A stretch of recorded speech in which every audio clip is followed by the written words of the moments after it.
We are just thrilled to have Farai Chideya talking to us today and opening this conference. Many of you know Farai from one of her roles, and she says her foremost role at the Ford Foundation as part of the creativity and expression team that does a lot to support journalism. She also is one of the drivers behind the Borealis Fund that is supporting so much equity in journalism right now. Farai also is an author of 4 books. She is a radio host, more about that, and a journalist. She has covered every general election since 1996. She's worked for CNN, ABC, NPR, 538, many others. I could go on with these citations, but I'd like to introduce Farai with some of her own words. And also, she's going to tell you a little bit more during her talk about an exciting new launch, Our Body Politic, a public media podcast and radio show focused on women of color as a super demographic in American politics. And that launches in just a few days on Friday with some public media stations. This moment on race and journalism is not just a moment for Farai. She has for many years been leading us through this tangle of race and news and cutting through it. I was thinking back to the first piece I read that Farai wrote on this, and it was in The Nation in 2013 on how we fix journalism's class and color crisis. She was recalling when she started as a reporter early in her career that she was upbraided for questioning whether coverage of the Central Park jogger case was fair. She was questioning whether a newsroom that just seemed to assume that these boys accused of raping a jogger were actually guilty. And of course, we know now they are not, and they were innocent. What Farai wrote then was, even if they hadn't been, they still deserved, as journalists, they still deserved us journalists to be fair in our coverage. Who in the newsroom will speak up the next time there's a story that produces that much racial heat? The one black or brown person in an otherwise white newsroom? Who will speak up when working class Americans are portrayed in patronizing and simplistic ways? The unpaid cub reporter / intern? Today, we are opening this conference looking at race and equity and inclusion. It's 7 years after Farai wrote that piece, and I think it's fair to say that we're all here today because we're still working to answer that question she posed for our newsrooms. Who will speak up? So to start us off with our discussion today, one of the most important voices of our time, Farai Chideya. Sue, thank you so much. That is the kindest introduction, and I'm just really grateful for you including me in your wonderful conference. I'm starting a timer just so that I don't talk too long, because I want this to really be more of a dialogue than a traditional Q&A. I have to say that there is a kind of painful, there was a New York Times article, and this was about climate, that used the word Cassandra Freude, which is the feeling that you get for being right about things going terribly wrong. And I think that we have been in motion towards both our civic crisis and our journalism crisis for years. And the reality is that while I wish we could have changed certain things sooner, here we are. And so we have to move ahead.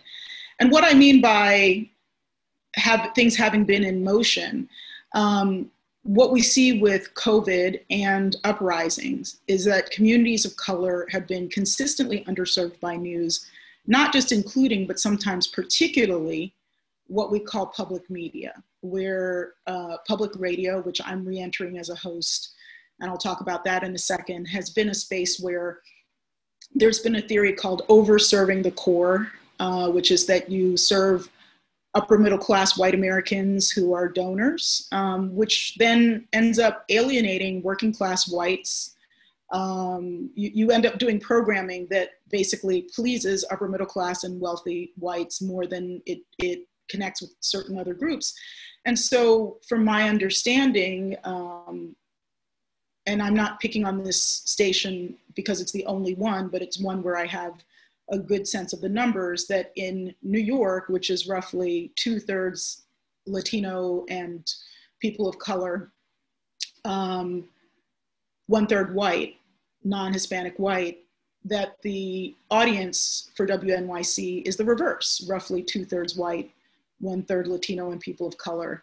Obviously, I used to work there at times. I saw heat maps of where the listenership was. There was very poor listenership in outer Brooklyn, Queens, Bronx, even parts of Staten Island. And so when you say, how do we get news to people to save their lives and to inform them about civics and to inform them that the census is nigh, that, you know, there are court challenges underway, but in less than 10 days, the census may be a wrap, depending on how the court challenges go. We have to ask how news is serving people. And this is not a today thing, a yesterday thing, or a last year thing. This is at least a decade, and usually more than that, decades of emphasis on over-serving the core, which means revenue generating audiences, which means generally white, upper middle class, and wealthier people. And we have to take responsibility for where we are now. We have to take responsibility for the idea that not just in public media, but in commercial media, we have chosen audiences that can pay revenue in the short term, but we have eroded the connections that we have to many different types of people. I have a very dear friend who's from Eastern Ohio, and the last election cycle, when I went interviewing people across the country, I went to interview Trump voters in Eastern Ohio, and she connected me to a lot of people. I also spent time with her mother, who's a Trump voter, but she connected me to a bunch of people in the local parties, and I saw their enthusiasm, and I saw their passion, and I saw, frankly, how much more organized and passionate they were than some of the Democratic constituents. That's a longer story for another time, but one little thing is that the Clinton campaign in Eastern Ohio, their messaging was supposed to be very top down, and it wasn't connecting with Black voters, and the Black volunteers just rewrote the entire playbook and just said, we're not following the script because it's not working. So that gives you a sense. And one of the things I thought was interesting, okay, I am digressing, is that the Republicans in Eastern Ohio spoke to people about what they cared about. You know, that candidate Trump had a very decentralized idea of messaging, and people thought it was disorganized. It actually was pretty brilliant, because it allowed people, like, if you wanted to talk about the Mexicans, you could talk about the Mexicans. If you wanted to talk about the steel plants, you could talk about the steel plants. If you wanted to talk about abortion, you could talk about abortion.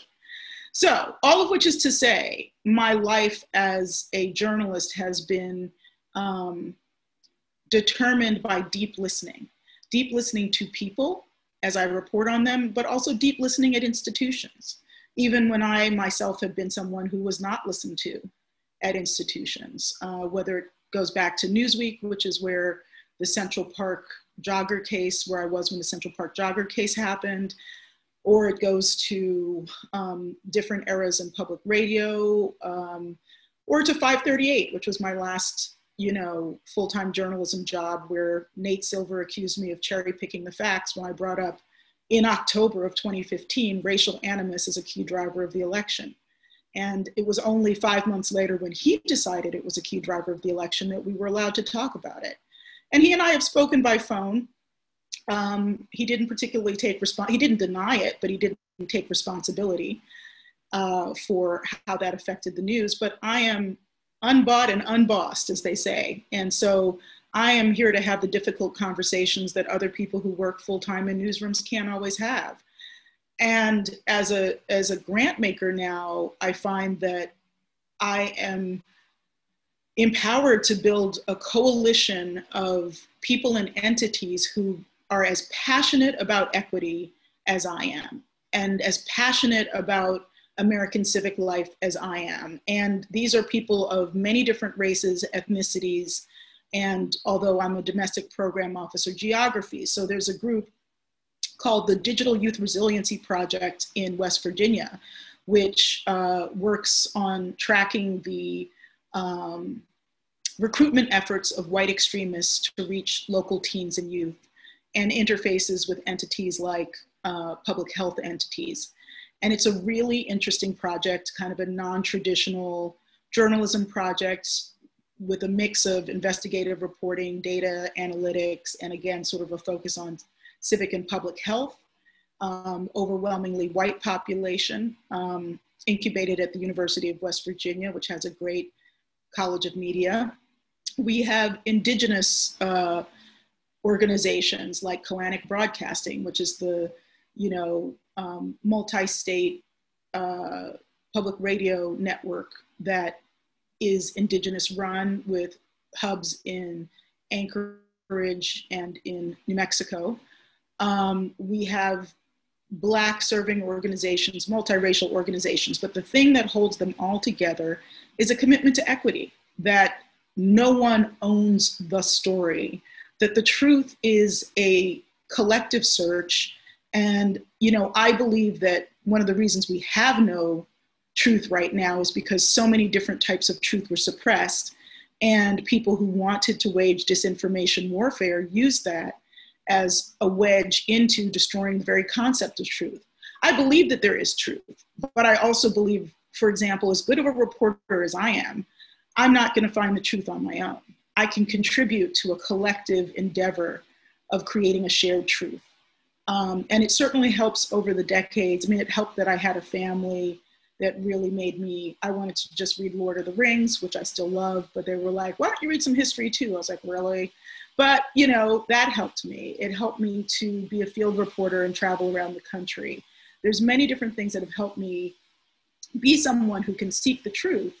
But the reality is, I think that truth requires, in the larger sense, the friction of people from different backgrounds with different ideas of the world and different experiences clashing with each other and then coming to some kind of consensus.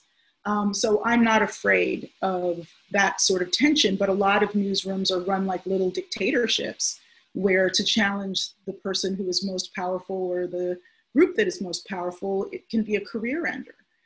Not just along lines of race, gender, sexual orientation, class, and ability, but in-group, out-group dynamics that just have to do with whoever's in the bossy seat.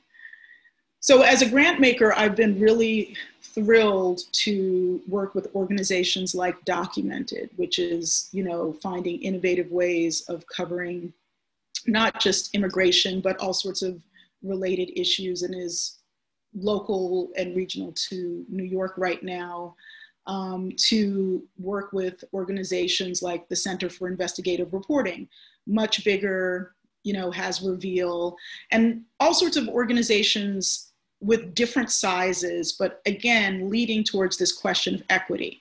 Because America, as we know it, may not survive this era, or it may go into kind of a post-Reconstruction style tailspin for quite a while. I don't think that's impossible, regardless of who wins the presidential election. Particularly with the Supreme Court, we could enter an era where many people who are effectively second-class citizens now become effectively stripped of the full rights of citizenship, period.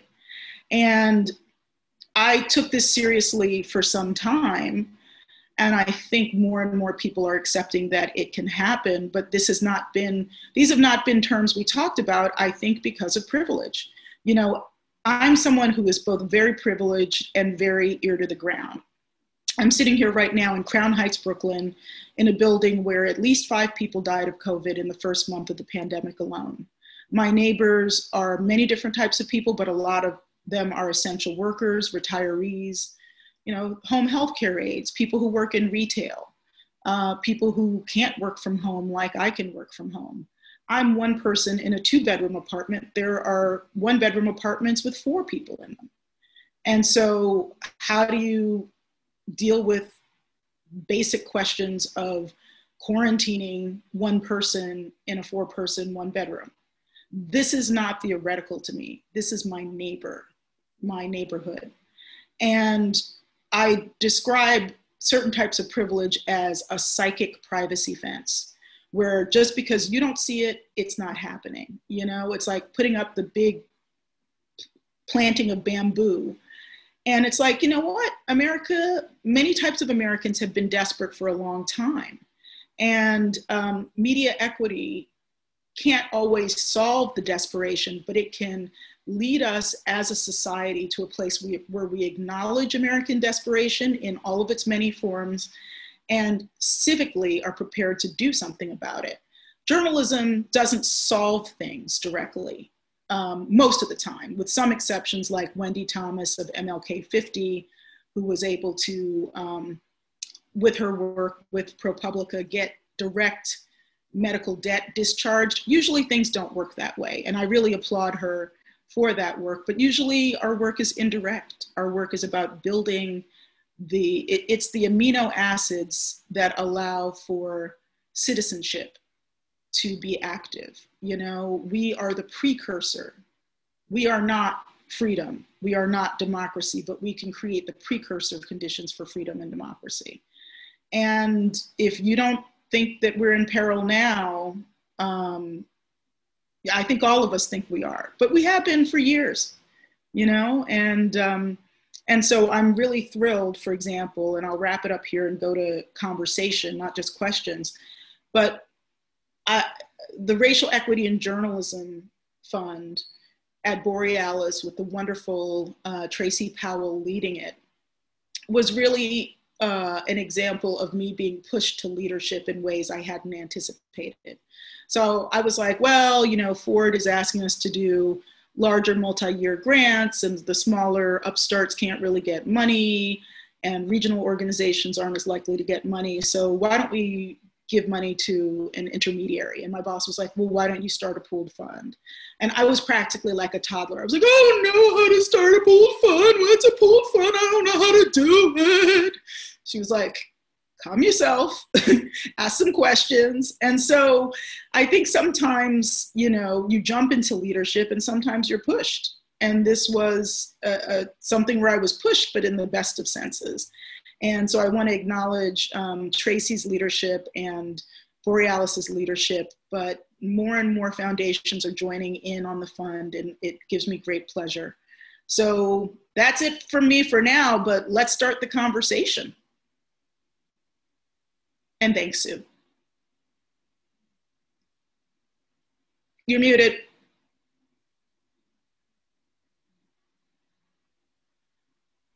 There we go. Thank you, Farai. And thanks for those comments. Anybody can jump into chat, and Farai, I think you can see that as well as I can, right? Mm-hmm. Can you see the chat? Great. There's a question in chat for Farai. Can you maybe? I see it here. So Farai, this is from, I may be mispronouncing this and I apologize, Jayomiko Masakit from Mother Jones. A question for Farai. Vera and others spoke about shared challenges in making the business case for DEI investment and how much work goes into that in order to succeed. What advice would you give to those engaged in DEI work to help build that case that will best speak to the legacy and industry newsroom cultures? Well, you know, I have mixed feelings about the answer I'm about to give, but I believe it is the truth. There is not always an easy business case in the short term. There is, you know, regardless of whether or not public radio stations eventually spiral because of overserving the core, there's a short-term benefit to reaping the dollars. Now, what you're seeing in public radio now, and I know this is not what you're asking about, but you're also seeing a repeat of 2008. I was at NPR and my show News and Notes plus two others were canceled because when we go into a recession, a lot of the corporate underwriting disappears. So I think that there's some real perils to relying on certain types of revenue. But in the short term, I mean, I think about all the news that's paywalled. I have a subscription to the New York Times, the Washington Post, LA Times, Wall Street Journal. So what would I be reading if I couldn't afford those subscriptions? You know, the reality is that paid news consumption, for the most part, is the norm now. And so when it comes to DEI, I think you're talking about longer tail. Just America is becoming more diverse. And so I think DEI, as it relates to money, is a longer tail conversation. It may not produce an immediate yield. And part of the problem is people are so focused on like the revenue right now. So if it's like, well, I want this DEI to put money in our pocket this year, it's like, maybe, maybe not. But in 10 years, you might not even have a publication if you don't pay attention. So I think it's a question of looking at amortizing the cost of doing the work to remain afloat financially and editorially. And I do believe that there are distinct differences between different types of audiences and what they can afford to pay for. Like many of my neighbors in my building can't afford to pay for news, even if they wanted to. Some can, some can't. And so it then becomes a question of developing other revenue models or other approaches. So I don't think there's an easy answer, except that eventually you will be obsolete and go out of business. So in the long term, 100%. In the short term, depends on the organization.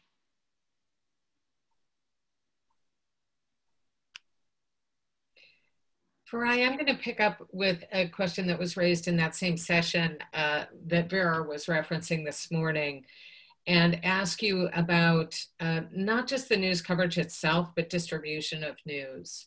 And are you seeing any interesting changes, either from technology or the opposite of technology, community events and in-person events and so forth, in reaching across polarized communities and sharing news across them? Well, you know, I think that there definitely, for example, the West Virginia University, which spun off this effort that I had mentioned, the Rural Digital Youth Resiliency Project, they had done collaborative journalism projects with Morgan State University. So, you know, West Virginia's population, predominantly rural and white, and Morgan State is an HBCU in my hometown of Baltimore. And so I think there's some really great collaborative work that's going on in different ways. Brigham Young, I think, was also part of one of their collaborations at some points. And so I would, I just posted a link, I'm sure someone did earlier. Jessica Clark, who's been doing amazing work with me, did a report called Reconstructing American News. I wrote the foreword to it. And it really focuses on people, processes, and power as the key to innovation. A lot of times innovation has been framed as technology, but really what we're looking for is ways to innovate in people, processes, and power dynamics. And that collaboration between West Virginia University and Morgan State is a people, processes, and power solution. MLK 50 plus ProPublica is a people, processes, and power solution. So we are seeing already some of these incredible dynamic, you know, cross-pollinations. The Indigenous desk at High Country News, which had traditionally been an overwhelmingly white-focused environmentalist publication. That's another people, power, and processes driven solution. So I think that there's a lot of that going on. And Jessica also posted in the chat about some of the responses that we got to the report that we put out, including pushback, because, you know, one of the things that I asserted is that nonprofit is not the solution to everything. Other people think it is. And that's an interesting conversation to have. But especially when I look at people of color led and serving media, a lot of the outlets are for profit for a reason. It's expensive, time consuming, and a hassle to get a C3 status. And also it may or may not be the best way to serve your audience. So I think that there's a good faith conversation to be had about whether, you know, the solution is only nonprofit news, or if nonprofit news is part of the solution. And, you know, I'm very aware this is the Institute for Nonprofit News. I 100% support nonprofit news. The overwhelming majority of Ford's funding goes to nonprofit news, but I also believe in considering for-profits as part of the solution. I would just note here, while we are the Institute for Nonprofit News, many of our collaborations also involve for-profits, and we specialize in there, but I don't think anyone in nonprofit news would say it's the only approach that's going to be out there. When Fran does office hours and sessions for startups, it depends on their situation in their community. And there are times we advise people, ooh, it sounds like a for-profit, maybe better. But we do see the nonprofits becoming a bigger and bigger piece of that overall pool. I want to switch. We had a question from Monica Bauerlein, following up on your great point about resource pooling in the Racial Equity Fund. That's the Borealis Philanthropy Fund. Do you see lessons for news organizations in that pooled fund? Can equity advance more rapidly through collaborations? Oh yeah, there's so many different lessons coming out of the different organizations. Like I look at Sahan Journal, which is serving, you know, people of East African immigration and descent in the Midwest in the US, and the strength of, you know, knowing your audience and being devoted to your audience. But also, as we've seen, you know, the Midwest of America is a place where there's lots of different racial tensions and flashpoints. And in recent decades, you know, my father is an African immigrant, but that was very unusual at the time I was growing up. And now there's African immigrants all over America. And to also understand, there's a great book called Black Ethnics by Professor Christina Greer that gets into the ethnic diversity of Black America. You have Afro-Latinos of many different types. You have people from the Caribbean, from Africa, et cetera. And so I think that this is a long way of saying that even when you talk about collaboration between Black and people of color-led media, there can be collaborations, for example, between what some people call JB, just Black Americans, and Africans, or people from the Caribbean. And I think that overall, the lesson of a lot of the grantees in the Racial Equity and Journalism Fund is that it is okay to be regional. It is more than okay to say, I don't want to overexpand to a national audience unless I want to serve a national audience. Regional audiences that are specific, you know, MLK 50 is doing national work, but it's also very much focused on the Memphis area. And it's part of the Racial Equity and Journalism Fund funding. Sahan Journal, many other organizations are doing regional work, and I think that that is critically important. And the question is how to network regional outlets into larger news networks for distribution, amplification, and partnership. But to not make them the junior partners, that's kind of usually been the sticking point. It's like, oh, we really want there to be partnership, so we're going to give a lot of money to a big white-led organization and everyone can beg for the crumbs. No, ma'am. That's not how it works on my end. I'd like to share a question from Grace Kelly. Grace is a reporter at Eco Rhode Island, EcoRe News. It's an environmental news site based in Providence. They're nonprofit.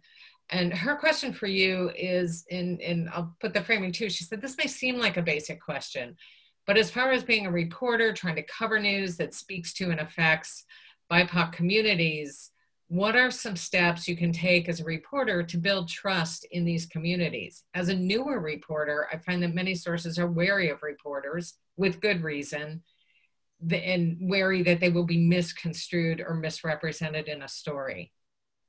Yeah, so first let me go back. Kate of Sahan Journal said, thanks for the nod, Farai. Sahan Journal actually serves all immigrants in Minnesota with a focus on the 3 largest groups, Somali, Hmong, and Latino. So thank you for that. And then getting back to the question that you just asked, I think that press on which is a movement journalism center in the South, is doing brilliant work on, among many other groups, on this question of mistrust of reporters. The reality is that some reporters are not particularly trustworthy, and that I had to learn the hard way. I remember once, you know, again, you learn things along the road, but I remember one of my pet peeves was when I worked at Newsweek, I got sent to Black neighborhoods all the time, as if white people couldn't go to Black neighborhoods. But I had gotten sent to Harlem to cover some Black people thing. And so I started just walking around and trying to ask people questions. And this woman was like, no, I don't talk to the media, COINTELPRO. And I was like, COINTEL what? And then I looked it up, COINTEL, Counterintelligence Program, and this whole US government run disinformation warfare against civil rights activists, which I had no idea about, because you know you ain't hearing that in school or at Harvard, where I went to college. So basically, there are very good reasons for people to mistrust who they're communicating with, and not just the threat of there being embedded government disinformation warfare, but just some reporters are scornful. And I see this a lot with white working class and poor Americans, like the level of disgust of some reporters towards white working class and poor Americans is different from, but equal in ferocity to, the disdain for many lower income people of color. And in some ways it's more acceptable, because it's like everyone knows they're not supposed to say bad things about people of color now, but somehow talking about white working class and poor people in scornful terms is not as despicable, but to me it is. It's helped cause these divisions. And so I always try to work very much on a consent basis and an understanding basis. So in one case, many years ago, literally like more than 25 years ago, I was doing a piece for Newsweek on abortion. And this woman was like, yeah, I had an abortion. She told me about it. And she was like, but don't tell my mother. And I was like, Newsweek gets read by 4 million people a week. If you don't want your mother to know, we shouldn't put you in this article. And so I didn't have to tell her that. She had given me consent to the story, but her consent was a consent offered with very poor understanding of what that consent meant. And I don't work on literal consent, I work on actual consent. And so I think if you do things like that, you become someone who's trusted to communicate.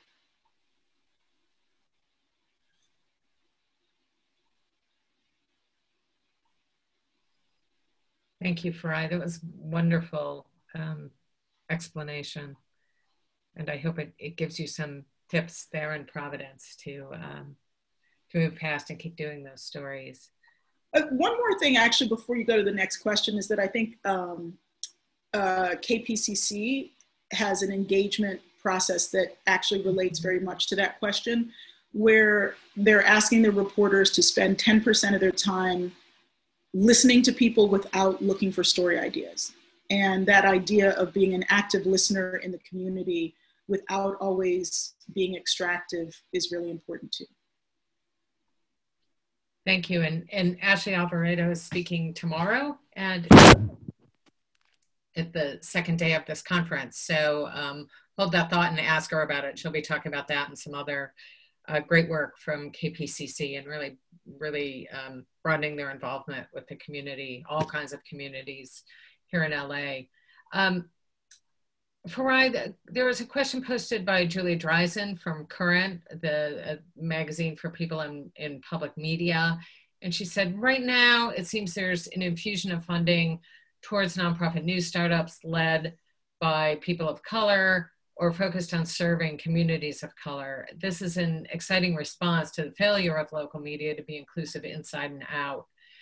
As these startups have the opportunity to bake DEI into their origin stories, and she's noting this gives them an opportunity to do that. However, are you concerned about the long-term sustainability of these initiatives?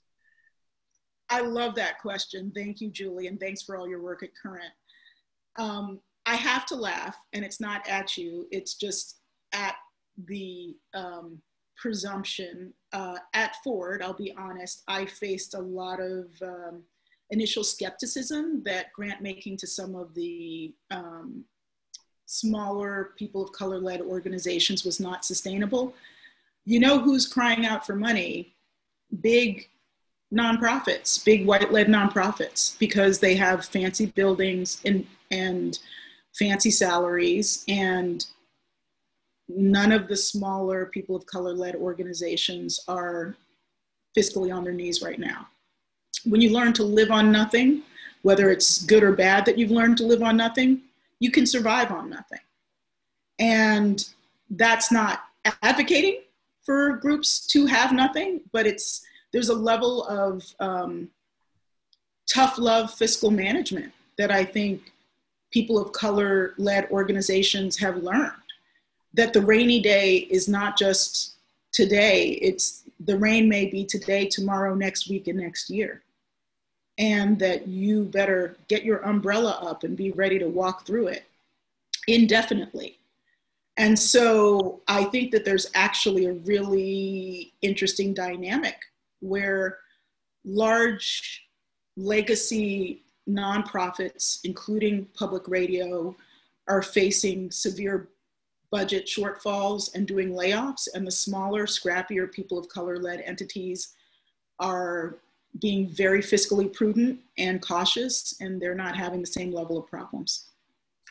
Farai, we have just about 3 minutes left, and there's one last question I'd like to convey to you, and then we'll wrap up.